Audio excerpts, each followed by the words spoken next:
World War II was the deadliest conflict in human history that took the lives of an estimated 80 million people. Now, this video called The Fallen of World War II, it's quite a famous video. It's been out for a few years. It has a 10 plus million views. I decided to have a look at it because I'd never seen it before, and this was recommended on the Discord channel. If you want to recommend reaction videos to me, or if you want to recommend videos for me to react to, join the Discord below and put it in the channel there. Don't really have much to say in the beginning of this. All I know is that there's that sort of, I don't know if this was ever actually said, but sort of proverb of World War II that it was fought with American steel, British intelligence, and Russian blood. So I'd imagine, just sort of predicting, that the Russian casualties, I know they were in the tens of millions, and Russia suffered the most in terms of human life loss in World War II. So without further ado, let's get into it. If you haven't subscribed yet, please do. I appreciate it. Like, comment, all that stuff. Thank you very much. Let's go.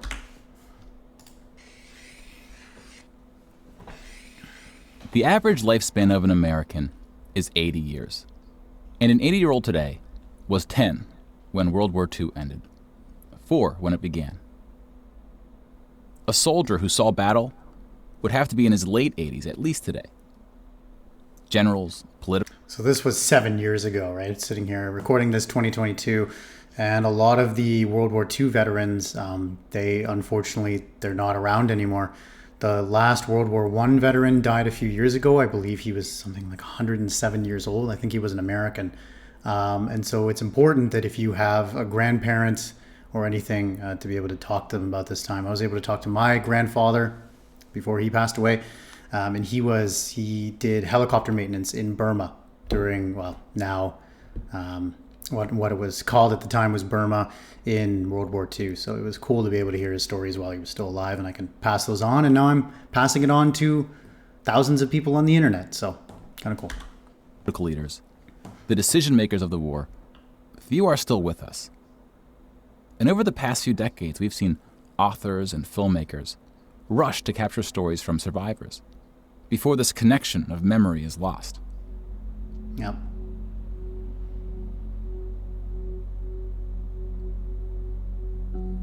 This project is not about individual war stories, and it's not about survivors. We're going to tally up the tens of millions of people whose lives were cut short by the war, and see how these numbers stack up to other wars in history, including trends in recent conflicts.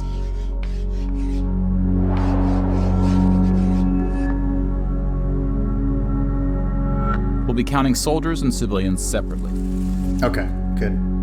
Each of these figures represents 1,000 people who died. Civilians were of all walks of life, whereas military deaths were almost entirely men. Yep. The average age was about 23. Jeez. In most battles, 3 years younger than I am now. for every 1,000 soldiers killed, there are more than 1,000 who were injured. The word casualty can be confusing because in military speak, it often includes both deaths and injuries, and anything else that takes a soldier out of service. Here, we're just counting the deaths, and we'll begin with American soldiers.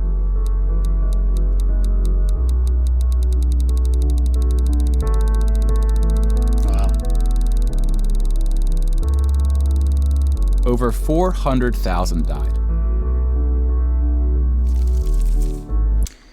I might be wrong on this, but I think that World War II was not the deadliest conflict that America has ever seen in terms of loss of human life. I believe the Civil War, more Americans died in that war than in World War II. However, I don't know if the causes was due to illnesses that happened at the time, because famously with World War I, more people died of the Spanish flu than people that died actually in World War I. But I think that combat-wise, it might have been the Civil War that's been the most deadliest in U.S. history. You guys can let me know in the comments below. But if it's not the Civil War, it's certainly World War II. The deaths occurred in the European theater, fighting the Nazis. Yeah. And about a quarter were in the Pacific, fighting the Japanese. When you put them on the timeline, you see that casualties were the heaviest at the end of the war. The war began on September 1st, 1939, Right, but they didn't. But the U.S. wasn't willing to join the fight until Pearl Harbor, 2 years in. The deaths increased drastically on D-Day, when the Allies invaded Normandy. And the deaths for D-Day were actually far under what was expected. They expected nearly 3 to 4 times as many deaths. And there's a fascinating story about Purple Hearts. Some of the Purple Hearts that are still given out today were actually printed before D-Day. They were printed because they had expected far, far more casualties, and there was actually a big stockpile of these Purple Hearts, some of them still being awarded to this day. So, one of the most tragic moments of the war was on D-Day at Omaha Beach, where 2,500 Americans fell. Yeah, and Omaha was the most difficult beach to take. It took the longest. So the Americans were in control of Omaha, Juneau, and Utah. The British were maybe Juneau was the British. Yes, Juneau was the British as well. I know the Canadians were in charge of Sword Beach, which is something that I have visited, and Gold Beach was in charge of the British as well. And Omaha, I believe, was the most westward beach, and it was the longest to take. The fastest was taken by the Canadians at Sword Beach. So about the same number of U.S. soldiers died on this single beach landing as the entire 13 years of the recent war in Afghanistan. Yeah. The bloodiest battle in the Pacific was Okinawa, which lasted 82 days, during which 12,500 Americans died. About 5,000 of these deaths were at sea from kamikaze attacks. Interesting. 5,000. Wow. That's really quite a lot. Now let's look at some other countries, starting with Europe. Oh, yeah. This is going to be a much Germany started World War II when it invaded Poland. Poland ultimately lost 200,000 soldiers in the war. Most died after the invasion while the country was occupied by Germany and the Soviet Union. One thing I want to point out here, the Katyn massacre. This is something that I don't think is very well known, particularly by people in the West. The Katyn massacre was a massacre that was actually carried out by the Soviet Union, and more importantly, the NKVD under the charge of Beria. Sorry if I'm pronouncing that incorrectly. And it was a massacre of around 20,000 people, if memory serves. I could count these out here, but I think around 20,000 people of Polish officers and intelligentsia and I think, intelligentsia as well. So people of the Polish elite. And it was actually covered up by the Soviets, and it was blamed on the Germans. And the Germans actually allowed the Red Cross to come in and analyze the massacre site. And the Soviet Union continued to deny it and saying, no, it was the Germans that committed the massacre until 1990 with the fall of the Soviet Union. And these records were declassified, and the Russian government, I believe, formally apologized for the massacre at Katyn. However, to this day, I've seen some weird online posts saying that no, it was a Nazi cover-up and that this is fake and it's anti-Russian. But it's been proven that it was a cover-up by the Soviet Union, and the Nazis actually did not carry out the massacre at Katyn. And by the way, Katyn, that comes from the Katyn forest, which is in Poland. Germany, meanwhile, lost just 16,000 in the invasion of Poland. Wow. The Nazis went on to invade and conquer other countries, including Denmark, Belgium, the Netherlands, France. And you look at Yugoslavia's numbers too, and just it's really quite a lot. I'd imagine that a lot of those were post-invasion because you had the Yugoslav partisans, which were one of the most effective of the war. There was communist partisans as well as I don't remember the other term off the top of my head, but there were two factions that were partisans. One led by Josip Broz Tito, or eventually led by Josip Broz Tito. He wasn't always the one in charge, and they were just a giant thorn in the Axis side because they were incredibly effective. Yugoslavia nearly liberated itself, and there's a video by the armchair historian that I will be checking out later. They almost liberated themselves from Axis occupation, and some fascinating stories in there that I don't think are very well known by people generally. I think people think of, Belgium, Netherlands, France, maybe Greece, but I think Yugoslavia, Denmark, And some of the other countries are more forgotten, sort of popular consciousness of World War II. Greece, and Yugoslavia. France surrendered, but after losing 92,000 soldiers in the Battle of France. Over 200,000 ultimately fell, which includes deaths in POW camps, French colonies, and other fighting. Yugoslavia. French colonies is interesting. I wonder where specifically the death toll was from there, but let's keep going. Suffered almost 500,000 military deaths. The initial invasion brought relatively few casualties on both sides. As I thought. But the deaths mounted under Nazi occupation due to guerrilla fighting, civil conflict, and mass executions. The Nazi invasions were swift, with relatively few German losses. Even the Nazi commanders expressed surprise at their success. Yeah. Interesting. And then we have the United Kingdom and the United States, who were not invaded but took the fight to the Nazis. Britain lost about the same number of soldiers as the US, which includes... But what's interesting, though, is that, fascinating, I didn't know that the UK actually lost less than the United States. That's quite interesting. Huh. I wonder if that includes... I'm sure they'll break it down by the Commonwealth countries, too, by Australia, New Zealand, India, Canada, South Africa, as well as all the other ones, too. Fascinating, though. The British colonies. Germany lost about 500,000 soldiers fighting the US and Britain in what is known as the Western Front, which took place in France and Belgium. And this isn't even to speak of the Eastern Front, which we'll get to that.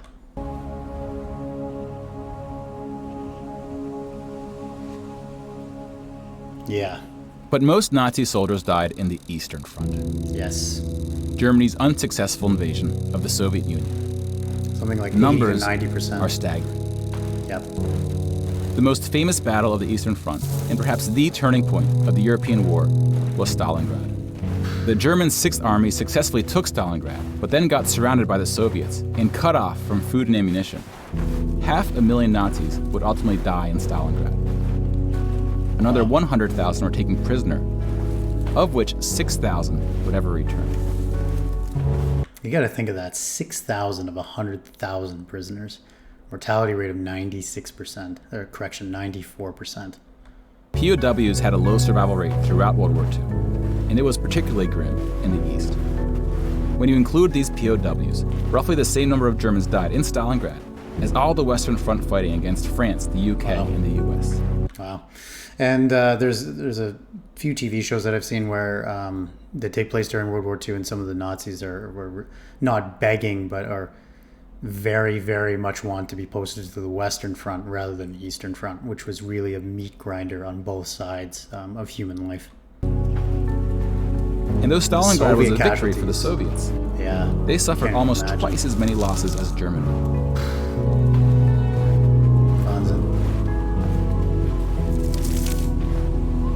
The Soviet Union would eventually defeat the once unstoppable German army, killing 2.3 million Nazi soldiers. It's interesting that you said Nazi soldiers, because not every single German was a Nazi. I wish you had said German soldier, but okay, let's move on. Because again, ideology at this point, you got to remember in 1933, not every single person voted for the Nazis. Sorry, 1932, not every single person voted for the Nazis, and there were people that were conscripted from all walks of life in Germany, and not all of them were fervent Nazis. There are obviously people who didn't believe in the ideology, that were either forced to fight or they fought for, their homeland and their town, their whatever you want to call it. So I think that's an important distinction to make. But winning the war came at a cost. Jeez.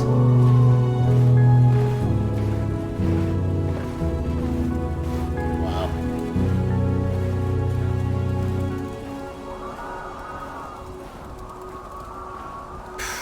$10 million? My God.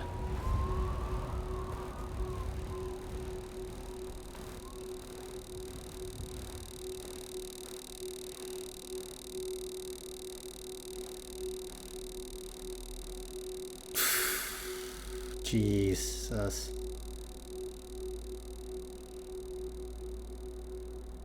$8.7 million is the official tally by the Russian military. Wow. A hotly disputed number. So it's probably higher. Some studies have calculated as many as 14 million dead. To complete the count of European military deaths, we need to add German deaths from other fronts, including the North and Africa, as well as deaths from other Axis powers allied with the Nazis: Hungary, Romania, and Italy. And just look at the difference between the Axis allies. Right, Bulgaria is not included in this. I don't know why. And compared to Nazi Germany itself, just even Italy, which was involved in North Africa and obviously, well, fighting when the Allies landed. Crazy. Wow. When you put these European military deaths on the timeline, Why did it they looks not like add Bulgaria? this. You can now interact with the chart to learn more. Pause the narration if you would like more time. Okay.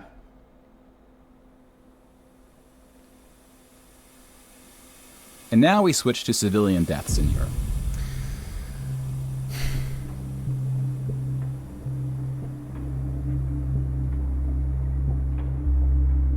Six million Jewish people were killed in the Holocaust. And not only 6 million Jews, but also important to put in that number is 6 million. There wasn't just Jews, but also people that were homosexuals, communists, political prisoners, Roma. That I hope that also includes children that were killed in the T4 program, albeit that is not a part of the Holocaust. However, I do think it is important to consider those deaths as well. So again, obviously not to belittle the number of 6 million, come on. But nonetheless, I think it's important to include those other groups of individuals as well. If you separate this by country, you see that about half, 2.7 million, were Polish. Yeah. 700,000 were Soviets, followed by Hungary and 17 other countries. Latvia, Lithuania, Austria.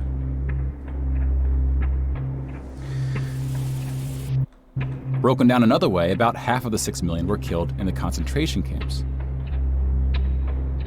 Over 1 million. And you just look at the difference between somewhere like Belzec or Majdanek and Auschwitz and Treblinka. And yeah, having been to Auschwitz, it sounds strange to say, but I would recommend visiting it. It's quite an important piece of history, and if you ever get the chance to do it, it's not too far outside of Krakow. Krakow is mostly where people fly into, and then there's buses and trains that you can visit the camp to this day. And it's if you ever get a chance, do check it out. Died in Auschwitz. Most were killed in the gas chambers. Others died from starvation, exhaustion, disease, and other forms of execution. The second most deadly camp was Treblinka, which was exclusively an extermination camp, set up to look like a train station. Yeah. Mobile killing groups killed 1.4 million Jews. And a lot of these were the SS Einsatzgruppen, which were in the east. They also had mobile gas chamber vans, which is one of the first sort of proof of concept that was used by the SS to exterminate people.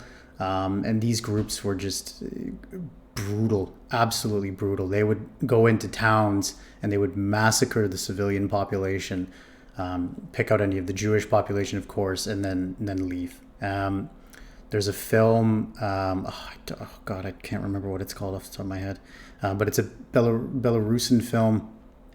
Sorry if I'm getting the nationality wrong, but it takes place in Belarus. Sorry if it's not a Belarusian film. Wait and See. Come and See? Come and See. That's the word, Come and See. That's a sort of fictional but mostly based on true events account of this and what happens. That's a pretty horrifying film to watch, but it's really, really sobering, the last hour of it. Come and See. That's the film. Like with the gas chambers, men were killed first to reduce the risk of revolt.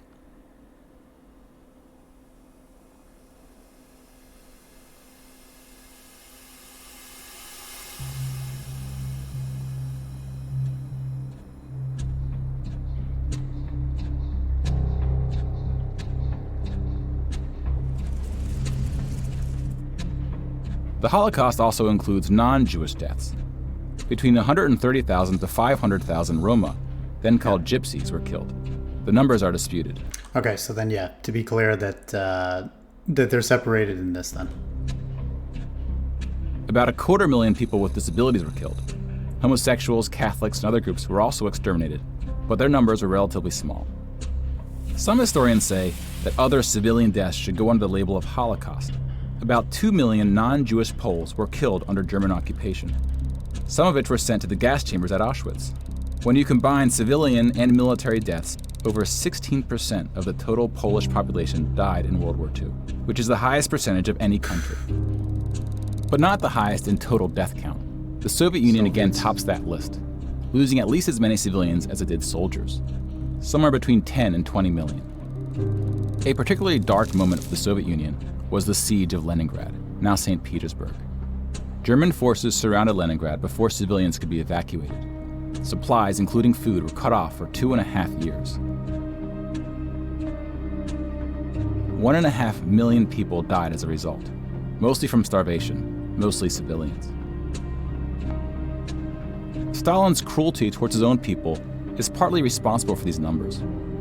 And when you look at this and you think that that's one figure per 1,000 people, right? That's of the 85 million that perished. You got to think that's 85 million stories that couldn't continue. That's 85 million stories that could have been told to future generations. It's 85 million people who could have made a difference on this planet. So I think that's an important thing to sort of think about when looking at these figures. He often didn't allow civilians to evacuate from cities, thinking it would cause the soldiers protecting them to fight harder. About 1 million Soviets died in Stalin's own labor camps, called the Gulag. This number would increase too as after the war as well. Just about every country suffered civilian losses, especially countries who were invaded. While many died as a result of so-called collateral damage, the biggest numbers occurred when it was no accident. Civilians were exterminated, purposely fired upon or bombed, used as human shields, or intentionally deprived of food. The intentional killing of civilians was done by most warring parties, including the United Kingdom Bulgaria and the United States. The United Kingdom was spared of a land invasion, but still lost 60,000 civilians, largely from German air raids or blitzes, often directed at civilian population centers. The UK did the same to German cities at a much greater magnitude, causing about 10 times the number of deaths. But most German civilian deaths came from the ground at the late stage of the war. When the Nazi regime collapsed, civilians living in occupied regions had to desperately flee from the advancing Soviet army.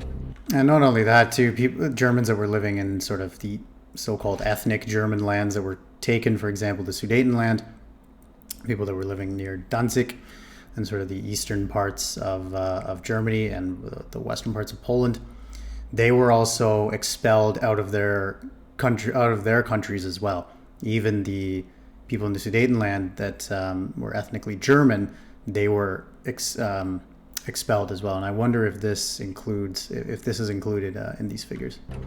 Rapes were widespread, and death estimates ranged from 600,000 to 3 million. Yeah.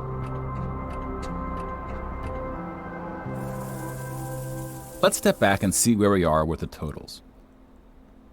We just counted about 20 million civilian deaths in Europe. Asia. If you add this to the European military deaths we already covered, it brings us to over 40 million. Then we have the Asian theater. Yes. Here we see the vast majority of military China deaths in Asia came from China and immensely. Japan. Mm-hmm. On the civilian side, about 6 million deaths from China, Indonesia, Korea, Indochina, and the Philippines can be attributed to Japanese war crimes, which are sometimes compared to the Nazi atrocities due to the sheer scale of the cruelty. Absolutely. China had the second highest death count after the Soviet Union.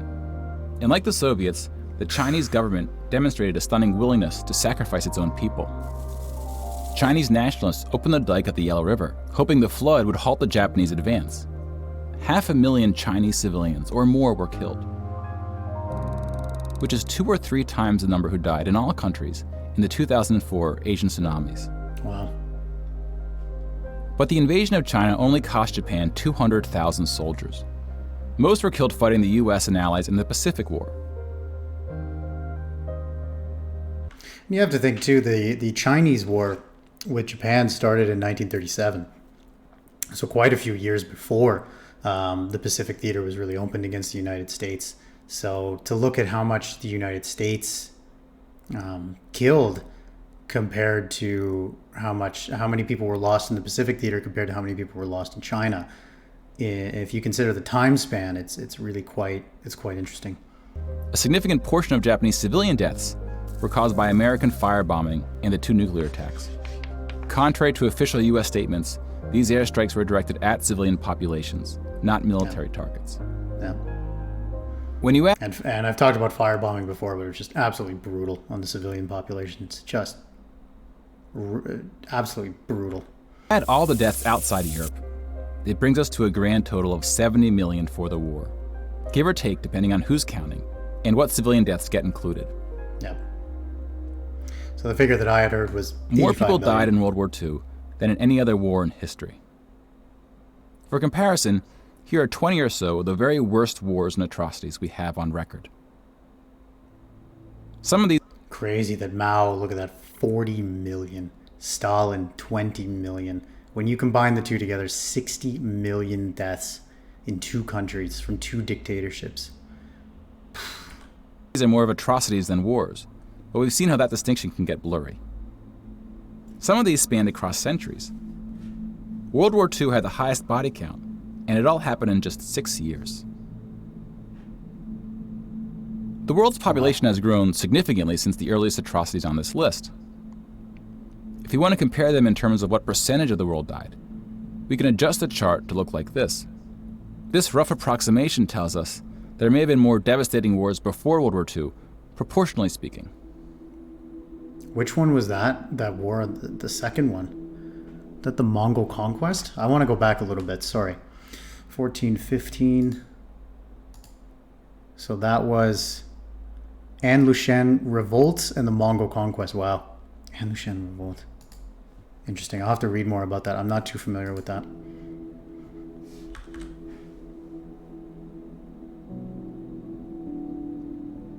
When we turn to post-war conflicts, it's hard to say anything that isn't controversial. True. But the data shows something quite extraordinary has been happening. Very, very much so. There's a common misconception I think there was a poll done a few decades ago, of how many American soldiers were killed in Vietnam versus World War II.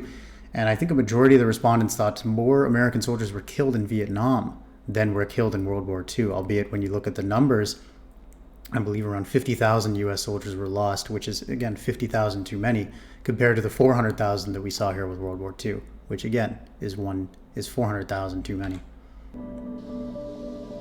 In 1989, John Gaddis coined the phrase the long peace to identify the absence of conflict between the nuclear powers during the Cold War.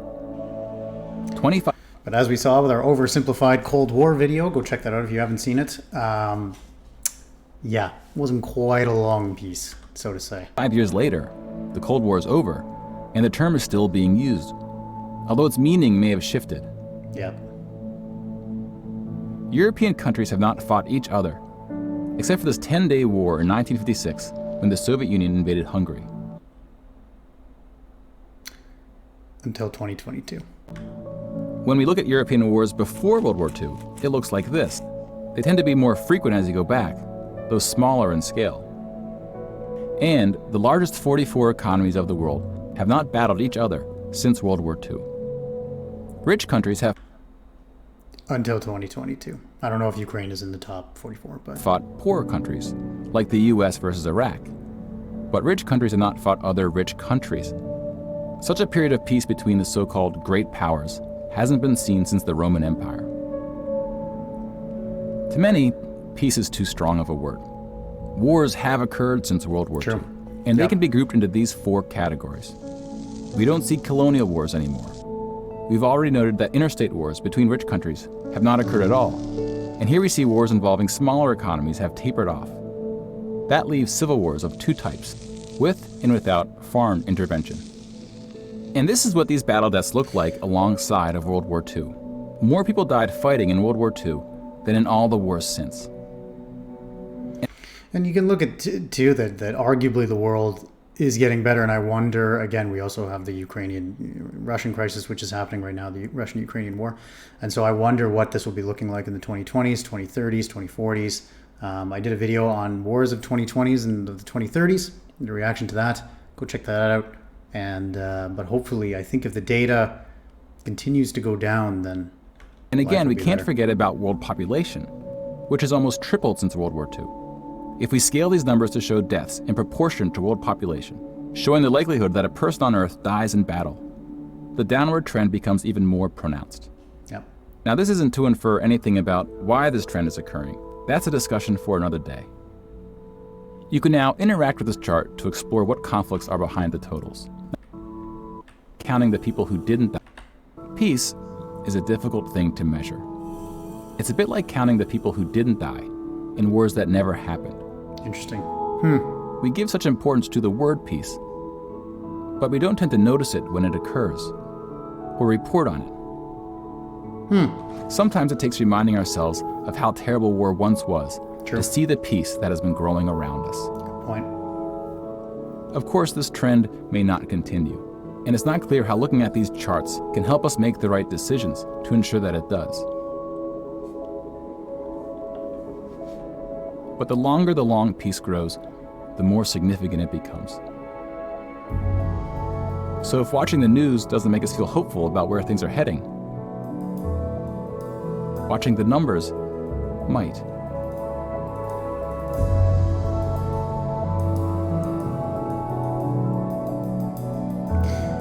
Fascinating. Apparently there's a sequel now available. Excellent video. I liked the hopeful message there at the beginning. With the benefit of 7 years of hindsight now, mostly true. However, we'll see where the future takes us. Hope you guys enjoyed that video. I hope it was interesting to you. I hope I provided some good commentary, maybe shed a little bit of light on some issues. If you thought I got anything wrong, if I did get anything wrong, let me know in the comments below, and I'll try and make a correction post in case I did get anything wrong. I don't remember every single event, unfortunately, and I'm not a historian. I am just a guy who likes history and makes YouTube videos. Please like, comment, subscribe if you haven't yet. Thank you all very much, and I will see you guys in the next video. Hopefully, we will see complete peace on the earth. Not be too cliche, but I think the world's getting better. I'm a bit of an optimist, so we'll see. Thank you all very much. See you guys in the next video. Bye-bye.